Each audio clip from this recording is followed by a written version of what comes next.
This is divided into the hard skills and the soft skills. Okay. The reason I like to do things like that is for the simple fact that, like in the workplace, your hard skills are how well you use the software, right? Your soft skills are how well you get along with your coworkers. Okay. Over the years, it's been more than clear. I think we've all tried to set schedules over time, and once you set the thing, you still got to stick to it.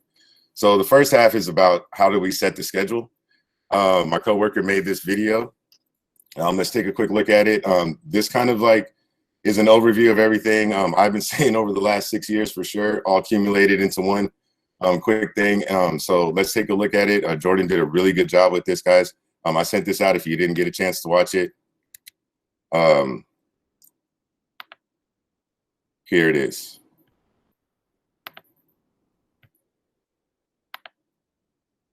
There's just not enough time in the day. To be a successful student at ACC, you'll want to work on time management and creating a solid routine to fulfill the full scope of your commitments.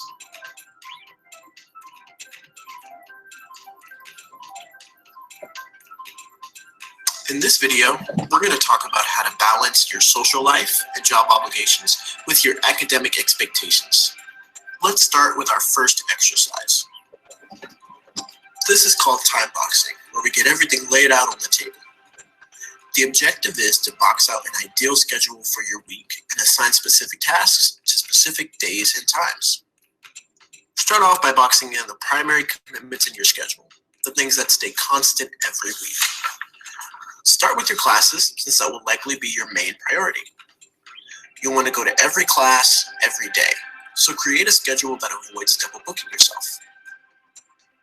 Color code your schedule by using a different color for every class or commitment.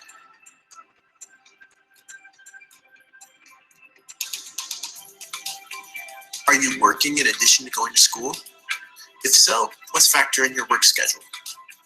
Box in generally when you're scheduled to work throughout the week. Also make sure to be transparent with your employer about the fact that you're a student to avoid uncomfortable scheduling situations.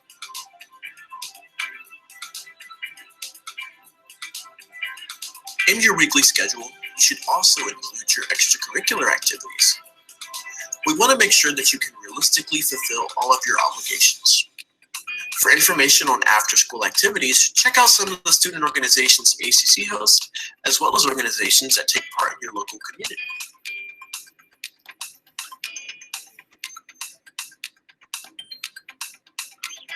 We're also going to intentionally set aside times to study, being as specific as possible.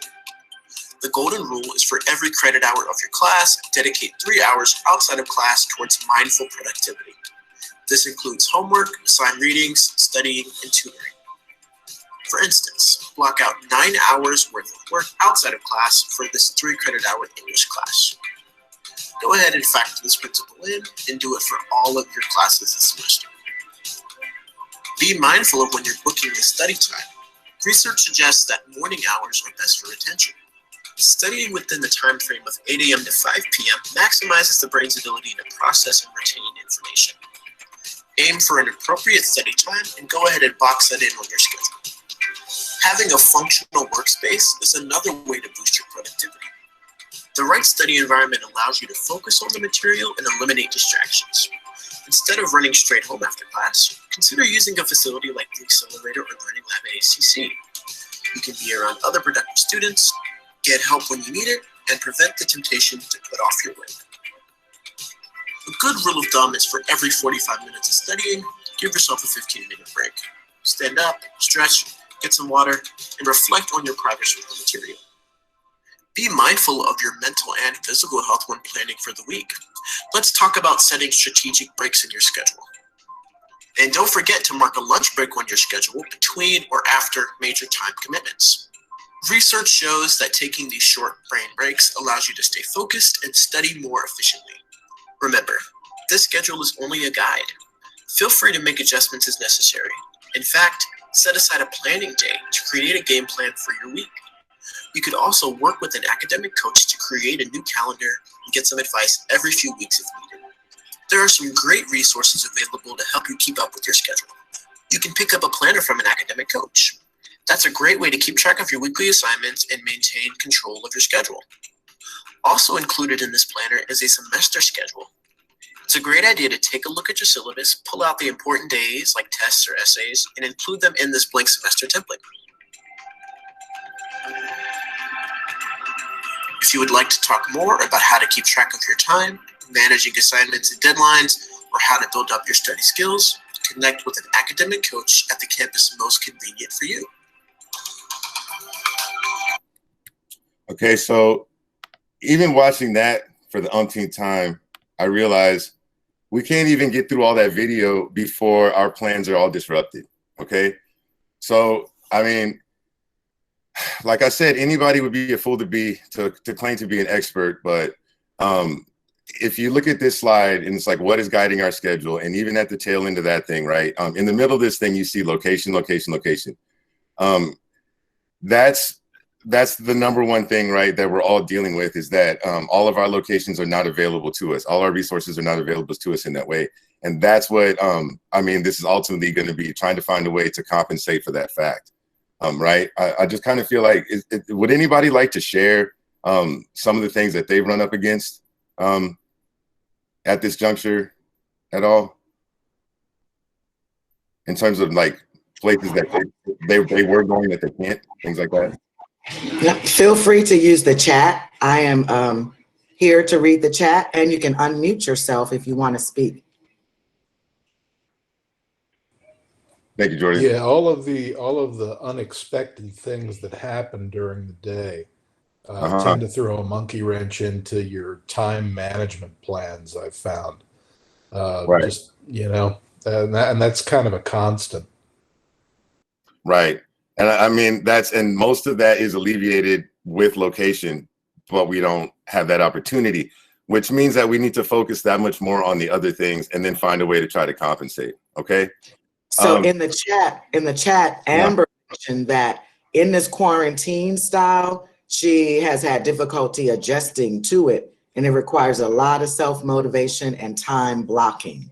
It does. And the motivation thing for a change is something that I'm all excited to talk about, because I got some new stuff at the end from all these years. You guys want to talk about procrastination, and I was always like, you just got to do it. Well, found out some stuff, so we can talk at the end. But let's keep on cracking real quick. And this slide is kind of like a brief overview, right, of all the little rules we just went over.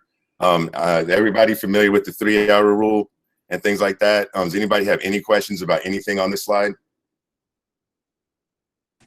Yeah, I missed the 3-hour rule. What was All that? right. The 3-hour rule is that one down there. 12 credit hours times 4 classes times 3 hours equals 36 hours, okay? 3-hour rule basically states that you're supposed to study 2 to 3 hours for every single hour that you're in class, okay? It just happens that in a 16-week class, it works out perfectly because it's 3 credits and you're in class for 3 hours. So you owe 9 hours outside of class per class. That's where they get that 36 hours from. That's where the term full-time student comes from. Not the 12 hours you're in class, but the 36 hours outside that you owe. Make sense? Yes, it does. Thank you. Right on. Thank you, brother. All right. And then lastly, study every class every day. Okay. So really quickly, this is a Covey Quadrant. All right. If any of you have never seen a Covey Quadrant, this is a way of assigning like urgency, or really it's deviating, dividing up your resources. Okay. Where are you going to put your resources when, and what are you going to do first, when, and things like that. Okay. I'm sure you guys now have been looking over it and reading it. The big thing here is that if you look over there in important and urgent, the first thing on there is crisis. Okay. I like to say, if you look down and your fingers is not broken, it is probably not both important and urgent. Okay. If you look over there in not urgent, but important, that's where you want to live. All right. And you may be saying, Joe, if I have a test, it's both important and urgent. Well, the idea is that we are so prepared that it's important, but not urgent, because you've done all the planning and everything else that you need to do. Okay. The reason why I wanted to show you this, and I thought these things were goofy when I first started working. Okay. And then one day I was talking to a student, and I used this to calm myself down at times and to figure out what in the world am I doing and where am I supposed to be going. Okay. But this is why I think it's important, okay? And this might look a little crazy, but I'm gonna try to explain it.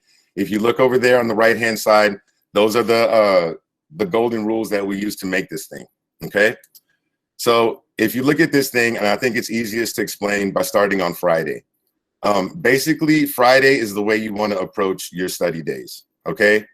You see this cat has started out first thing in the morning. He's got 1, 2, 3, 4 classes, and he hits all 4 classes first thing, all right?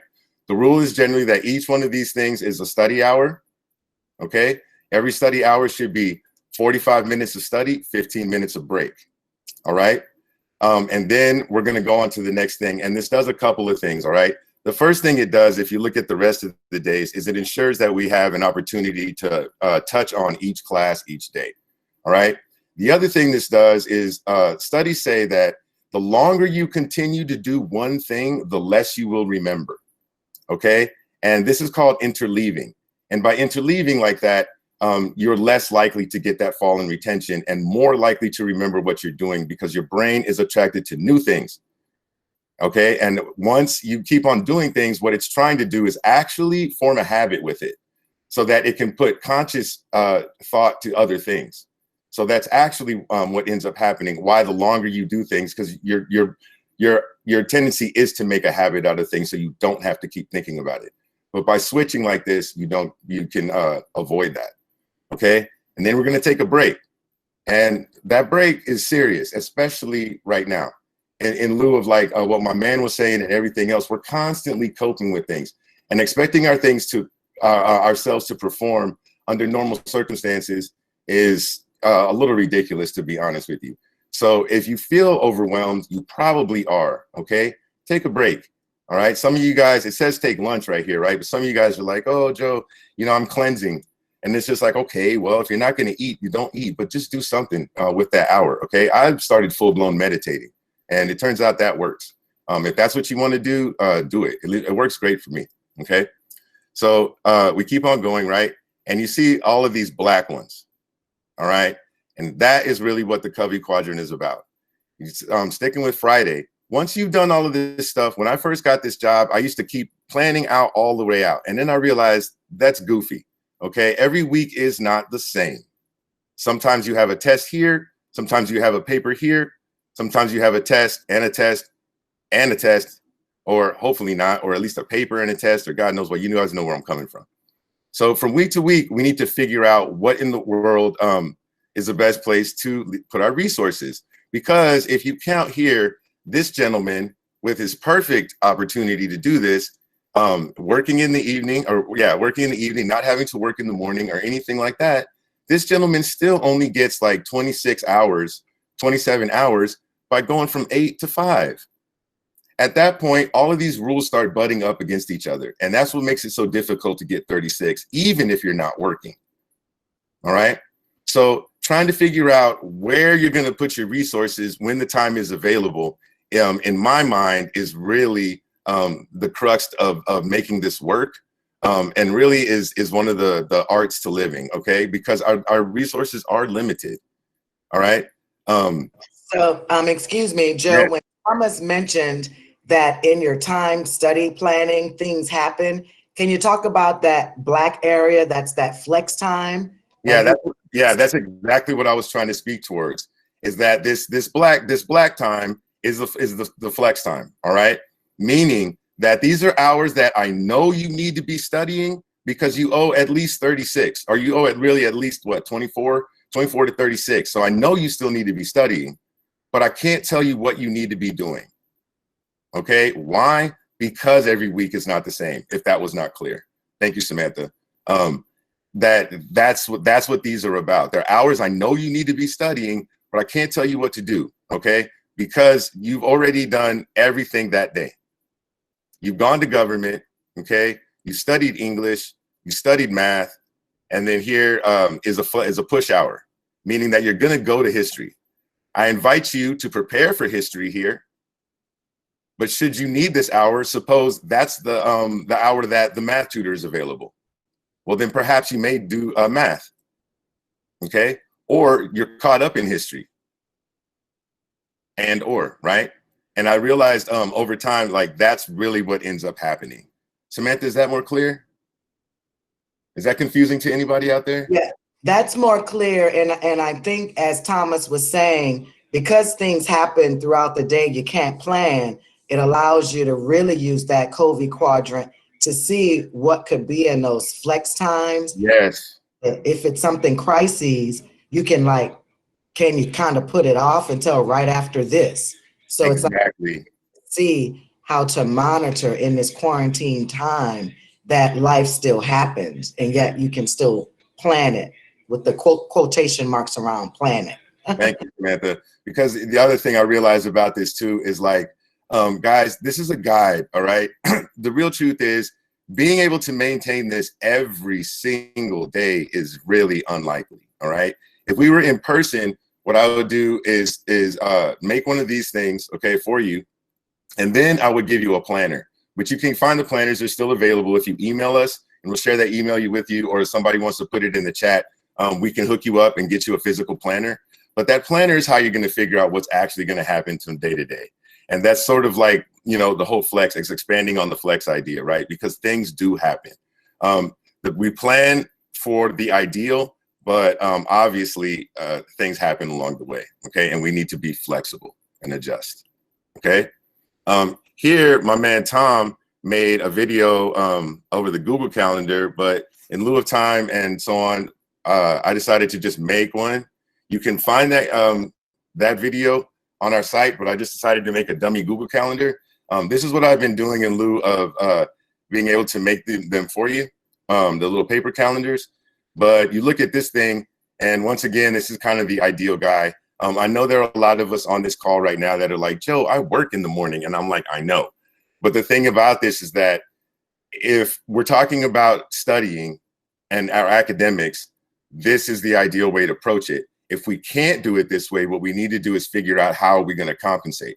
Okay. So this is about giving you all the knowledge and everything that I know so that you can understand fully the situation that you're in. All right. So at this point, I see that someone in the chat has said that they're blocking off, they're using the colors. Can others share what's working for you in your time management, especially if you see that you work in the morning and it's difficult to follow a traditional schedule? You can unmute yourself or type it in the chat. Thank you, Samantha. That's what I do. Yeah, that is incredibly timely. Yeah. If you got something, share, gang. Share. Okay, because the real truth is a lot of this stuff has been developed from trying to teach you what I know and then working with you over time and getting y'all's feedback. Okay, sending this out, what worked, what didn't work, and what actually happened. Okay.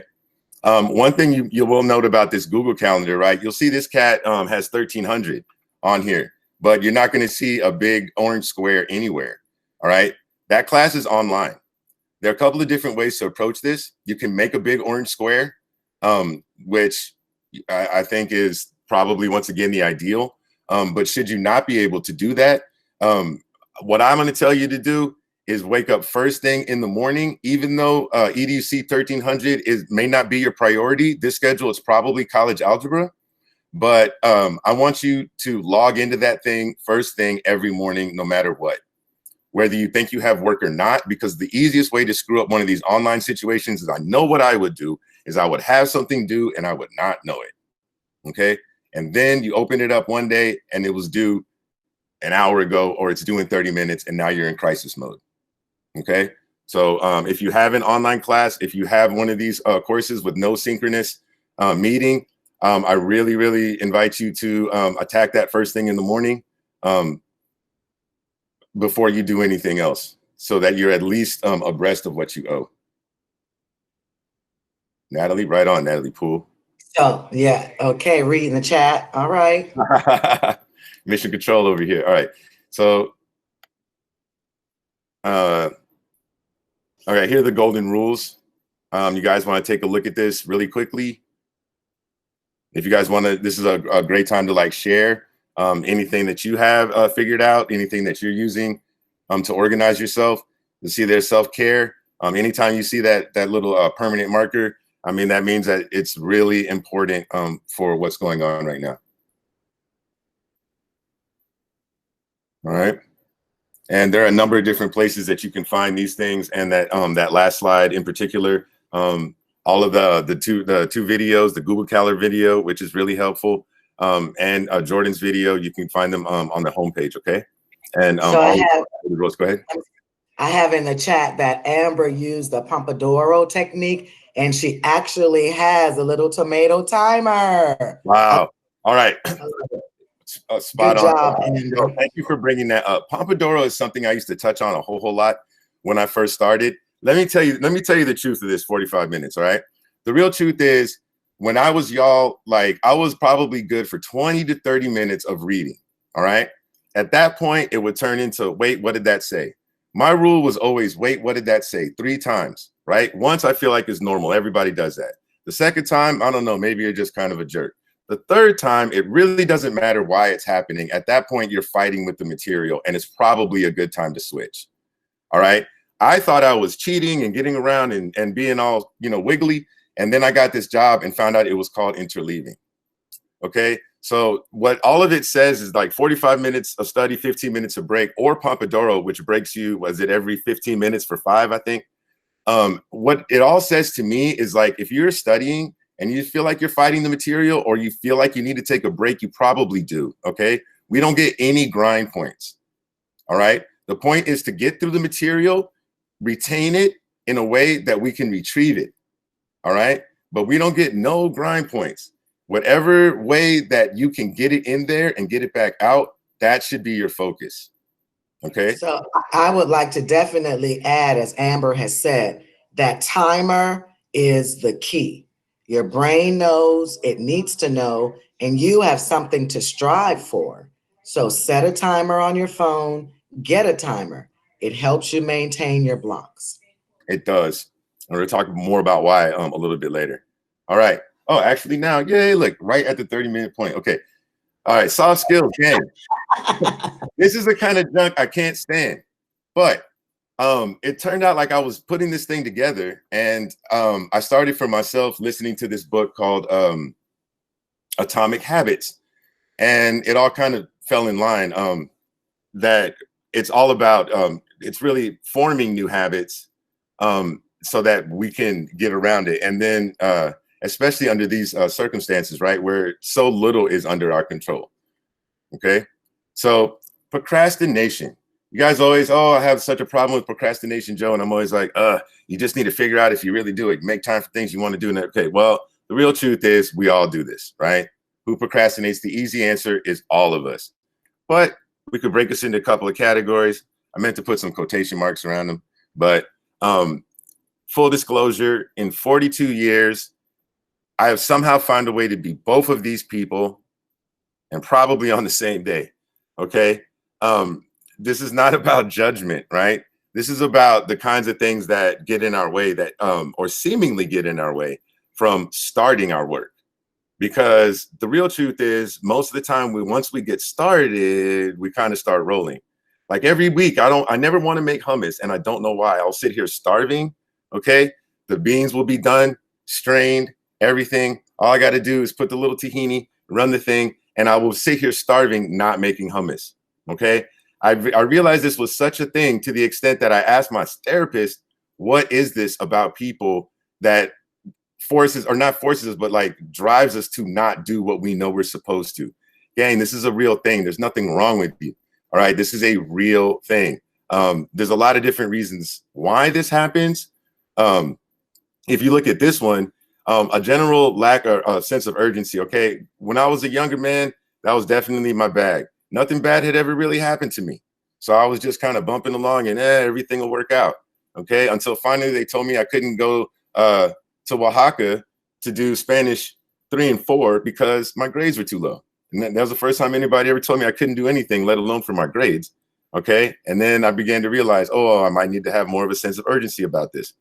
Later in life, some more serious things occurred, and I began to really worry. You see down there, these two things that are highlighted, you see fear and a sense of urgency, right? we want to live somewhere in between feral fear, right, and general irresponsibility. Okay, there's a certain amount of stress that is appropriate. Okay, my boss once put me onto this study that she saw where they followed a group of people throughout their lives. I forget how age they were when they started. Okay, and they interviewed them all, and they were like, "How do you feel about stress?" You know, and a certain part of the population was like, "Oh, stress is I hate it. You know, I'm stress stresses me out. I hate thinking about stress." The other group was like, "Hey, you know, it's a thing. I do my best to deal with it. Cross my legs, meditate, do some breathing, whatever." And I go on, and the day goes on. And the moral of the story is the first group died early, and that's it. As morbid as that might sound, that is the actual story. Stress is a part of life, and oftentimes that stuff is warranted. You guys come in a lot for test anxiety. Oftentimes, we'll sit down and do time management and make one of these things, and you guys are a lot less anxious and realize you weren't as prepared as you should have been. Okay, so all of this is to say is that stress is warranted. But we need to deal with it and understand why first we're having such a hard time getting started, because what you find out is that's usually the thing, right? So really quickly, what exactly is procrastination? It's a verb. It's something that we do, right? It's not like a character trait. It's like I'm a procrastinator. No, I mean, it's a thing you do, right? Meaning that you can change it. Webster says to put off intentionally and habitually, right? Habitually, well, what in the world is a habit? Okay, a habit is a noun. That is something that you have, right? This says a settled tendency or usual manner of behavior. I think that's how we all generally understand a habit, as something that we just kind of find ourselves often doing. I like number 2, an acquired mode or behavior that has become nearly or completely involuntary. Acquired means we got it from somewhere, all right? This means that we can either acquire something to counter it, or we can unlearn, which turns out to be really difficult, all right? Unlearning is really hard. What I've learned from that is that over time, if I find myself in a situation with a habit that I'm trying to break, like for instance, like I have a hard time sleeping. I'll wake up and start tripping for no reason, okay? Last night I said, oh, I'm gonna start, no, what did I say? I'm gonna stop worrying in the middle of the night. And this book said, say it out loud, it helps. Turned out it did. Then I realized, no, it's not I'm gonna stop worrying, it's I'm gonna start relaxing, okay? It's much easier to create new habits in the affirmative, as opposed to what you're gonna stop doing. See if you can find a habit to counter the negative one that you already have. All right, so setting new habits, a growth mindset. Is there anything you want to add about this, my friend, Samantha? Oh, I definitely know that as students here at ACC specifically, we give you opportunities to do a self-change situation and to purposely start something new to enhance that growth mindset. As college students in academics, it comes with the choice you made. So trying new things eliminates the procrastination that's innate in all of us. And it shows you that you can do anything you put your mind to. And we're here to help you with the resources. Thank you, Samantha.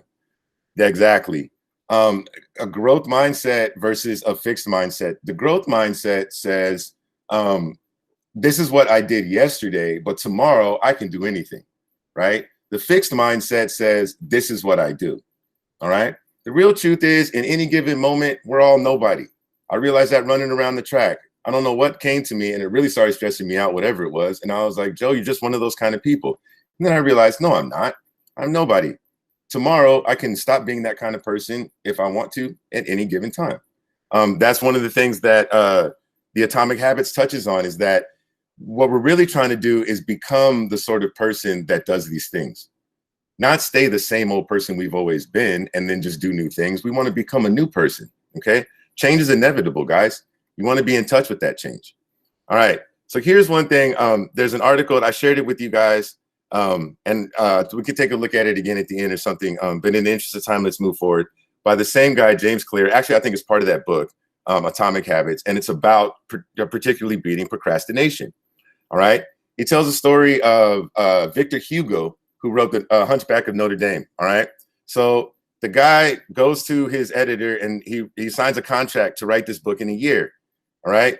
For a year plus, I think he just plays around, running around. God knows what he's doing. His editor says, you know what? We've had it. We're going to come back, get this money, sue you. You got 6 months. Right. It's going to take him at least, a year to 6 months to write the thing. The guy says 6 months. I'm sure he figured he was just going to fail. Right. So then what this guy does is he tells his man or whatever to take all of his clothes and put him in a trunk so he can't leave the house, and writes The Hunchback of Notre Dame in 6 months. This is called a commitment device. All right. That might sound crazy extreme, but I'm going to be honest with you. These are extreme times. Okay. And what I'm learning is that the goofier things like that might seem like somewhere inside, that's you judging yourself or judging this action. If this action is something that's going to help you do what you need to do it and move on. Okay. I know there's a little voice in us that says, particularly in my head, oh, you're doing too much. Oh, that's too much. Oh, that's crazy. Man, look, your transcript doesn't say anything about crazy. It says 4.0, and that's all it says. Okay. Do what you need to do to get this money and go on. All right. Reduce the friction of starting. That's what I was saying about the fact that oftentimes it's starting like, oh, I never want to make hummus, and I start making the hummus and just bang it out. And I'm always like, why am I so hesitant, to do this? I don't understand. Well, I think that it's your imagination, man. Our imaginations are powerful. And the thought of doing it, the way we imagine it, especially if we're in a bad mood and generally negative, is much worse than actually getting it done. Reduce the size means like, if your goal is to study for an hour, well, change it into, I'm going to open my book. Okay. He says that no new habit should be any longer than 2 minutes, meaning that it should be really easy for you to get started. Okay. One thing he speaks a lot about is that 1% increase. That 45 minutes of study, if you can't make that 45 minutes, dude, if you did none yesterday and now you do 15, that's a 1% increase. If you continue to look for different spots all around all of your life, really, in different ways that you can get a 1% increase, okay, you will eventually accumulate into 200 to 300, 4% increase. All right. That was illustrated with they talked about the English cycling team, that they had never won anything ever, no Tour de France, no gold medal. And this guy comes along and does just that and goes everywhere, all around their diet, everything, 1% here, 1% there, 1% here. And then they go on to dominate. All right. For the next, I think, 15 years or so, 20 years. Okay. The other half of this slide you see is build a ritual. Okay. Meaning you want to attach things to, it's called like a gateway habit. Okay. You want to start attaching things that will jog you to get started. Meaning that, jog, right? Meaning like his in the book was to put on his running shoes. Okay. Mine is put on my tights. Exact same thing happens. If I don't feel like working out, but I'm just like, look, I'm gonna work out.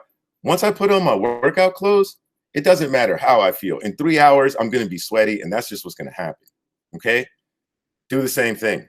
That's just the way our brains work. Okay. We have a way of just attaching things, cues to our habits that can hurt and help us. Right. It's like if you were trying to stop drinking, like remove the cues. Don't sit there and with all this willpower. If you're trying to stop playing video games, right, and you want to study and not play video games, next time you get done with your PlayStation, unplug it and put it in a drawer. Okay. Don't sit there with willpower, and vice versa. If you're trying to start a new habit, you're trying to start studying, like leave your notebook out. When you go to sleep, leave your notebook out. The first notebook that you're going to use the next day, so that when you wake up, you see that notebook sitting there, and there it is open, and there's your cue. And gradually that cue will begin to prepare you. All right. It's like an athlete. Go ahead. I'm sorry. I was asking in the chat, or unmute your mic. Does anyone have your own cues that you use that's helping you get through this? Because during the pandemic, it always helps to share what's working. I do. Yay. Thank you. Can you share? Hey, yeah. So what Hey, I started Jada. doing, what I started doing is in the morning, at nighttime, I actually get my clothes ready, and I get an outfit to wear and shoes. And Absolutely. I actually get up in the morning and I actually get Oh, dressed, girl. and I get dressed and I tell myself I am going to work. And Woo! so that helps me to mindset myself that, and I make my bed. I make sure I make my bed, and I make my bed and I get dressed. So that way I'm already in the mindset that I'm about to not be lazy, but I'm about to get dressed and go to work. Go on, girl. Yeah, hey, goals checked. Good job. Nice, nice, Samantha. Nice, nice. Anybody else? Anybody else want to share? We have a couple more minutes. Yeah. Word, God, that's it. I mean, guys, I mean, when it's all said and done, I mean that's the best advice I can give any of you guys is continue those things that let you know that you're off to go do things. Okay, that's a perfect example. What the one I was gonna say is like there were ones of athletes like we get prepared listening to music, and eventually you just put your headphones on, and with no music, you're ready to go. Okay, so keep all of those things going and set as many of those new ones because I'm doing the exact same thing. I mean, she nailed it. She mentioned some of the exact same things that I'm doing. Okay, and I had to set a whole bunch of new ones, dude. I started lighting this and lighting that, and doing breathing exercises and all kinds of things, and it worked. And then last one, you see this implementation intentions. Okay, date, time, and place, and that brings us all the way back around to making our schedule, right? There's a big difference between I'm going to study on Friday and I'm going to study at 2:30 on Friday. Okay. So here's this slide. I'll let you guys take a look over it. If you have any questions about it, this is like a quick list of different ways to go about it. If any of these are confusing, please let me know. If you want to share anything, because that was it. I mean, that was as good a share as we could possibly have had. So you guys, if you would have any more that you would like to share, please do so. I mean, I have a desk in my room when I go to class and stuff. So I know, like, when I go to the desk, it's completely focused. Yes. And, like, Yes. sometimes, like, I'm just, like, I don't want to leave the room. So now I know, like, I brought the desk in my room. Okay. See, guys, that's how you get it done. Area to focus. Young lady, I did the same thing. And I have, like, this alarm, I guess, like, if for homework. Mm-hmm. I know that I have to turn in something on Wednesday by midnight, but I have it at 3 because I know that's, like, my least busy time of day. So I set that alarm for that specific time. Excellent, dude. That's fantastic. That is fantastic. Yeah, I did the same thing. I built a little desk in my room for the same reason. So, man, you guys are just telling my life right now. It's crazy. You guys are So in the chat, Thomas asked to go back. Yeah, for the Covey Quadrant. No problem. And that should remind you of something, Joseph. So Thomas, say what you want to say about this. Ask us a question, share a comment or concern.